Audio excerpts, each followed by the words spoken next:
Do you really believe you control your life? If you do, perhaps it's time to reconsider. At some point, we all face the hard truth. The control we think we have over our lives is, for the most part, an illusion.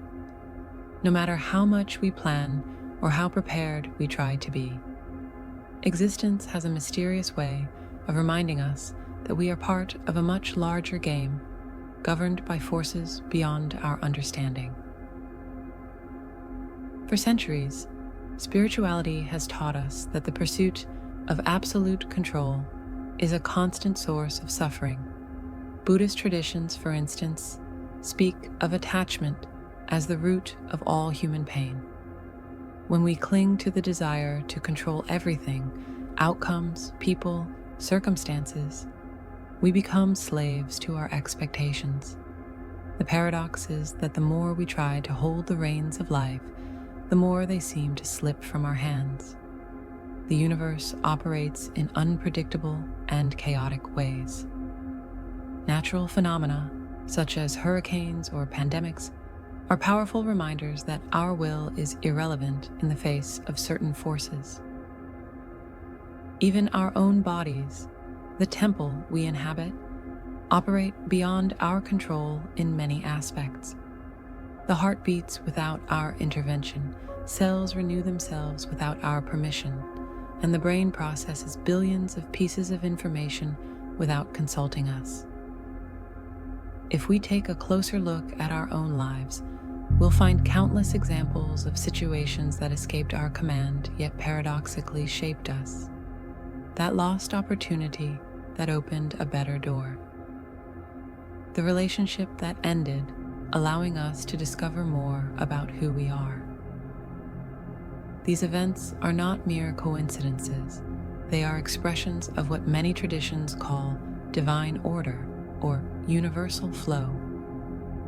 Accepting that we cannot control everything is not an act of inertia, but an embrace of deep wisdom, the understanding that a greater purpose is at work in our lives. In Taoist philosophy, this is referred to as Wu Wei, or effortless action, which encourages aligning with life's natural flow instead of resisting it. This surrender does not mean giving up, but rather trusting. Trusting that, even amidst chaos, a higher order is guiding the course of events. This trust frees us from the crushing weight of trying to control the uncontrollable, allowing us to focus on what truly matters: our choices in the present moment, our personal growth, and our ability to handle what life brings our way. When we observe carefully, we realize that the control we have is limited to the now. We cannot change the past, nor can we guarantee the future. We can only choose how we respond to the present.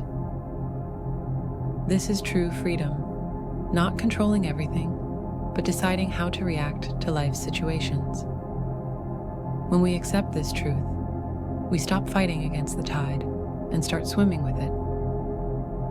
And it is precisely at this moment that we find the peace we so desperately seek. The idea that we cannot control everything in life may initially seem daunting, but upon deeper reflection, we realize that this truth carries a liberating wisdom. We live in a world where we are constantly encouraged to plan, predict, and control. From an early age, we are taught that success depends on our ability to shape circumstances in our favor. However, reality often challenges this belief. Unexpected events, such as illness, the loss of a loved one, or sudden changes in our lives, force us to confront the fragility of our control. These moments reveal that no matter how intelligent, hardworking, or prepared we may be, there are greater forces at play. This realization can generate anxiety or despair, but can also serve as an invitation to shift our perspective. Rather than fighting life's unpredictability, we can learn to dance with it. Spirituality offers a powerful lens through which to understand this concept. Many spiritual teachings affirm that true power lies not in controlling what happens, but in how we respond to what happens. Buddhism, for example, emphasizes acceptance of the present moment and the practice of detachment. When we free ourselves from the need to control everything, we make room for serenity. This surrender is not resignation or passivity, but rather trust. Trust that a greater order operates beyond our understanding. The metaphor of the river is often used to illustrate this idea. Imagine yourself in a rushing river. Trying to control every movement of the water or rowing against the current is exhausting and often futile. However, when you learn to flow with the river, adjusting to its curves and accepting its course, the journey becomes lighter and more natural. Life works the same way. Resisting what cannot be controlled only generates suffering, while embracing the flow leads to peace. Moreover, recognizing the lack of absolute control does not mean abdicating responsibility. There is an important distinction between control and choice. We do not control everything that happens to us, but we do have the freedom to choose how we react to these situations. This ability to choose is where our true power resides. We cannot stop a storm, but we can seek shelter.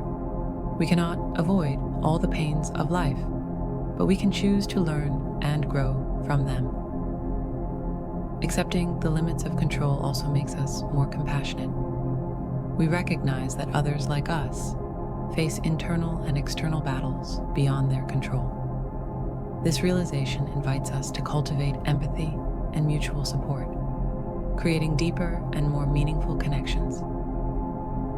Acknowledging that we cannot control everything is not an act of weakness. It is an act of courage. It is a choice to live more lightly, aligned with the natural flow of existence. Life will never be predictable, and that unpredictability is paradoxically what makes it so precious. So the question remains, will you keep spending your energy trying to control the uncontrollable, or will you start trusting that the universe has a path for you, even if it doesn't align with your plans?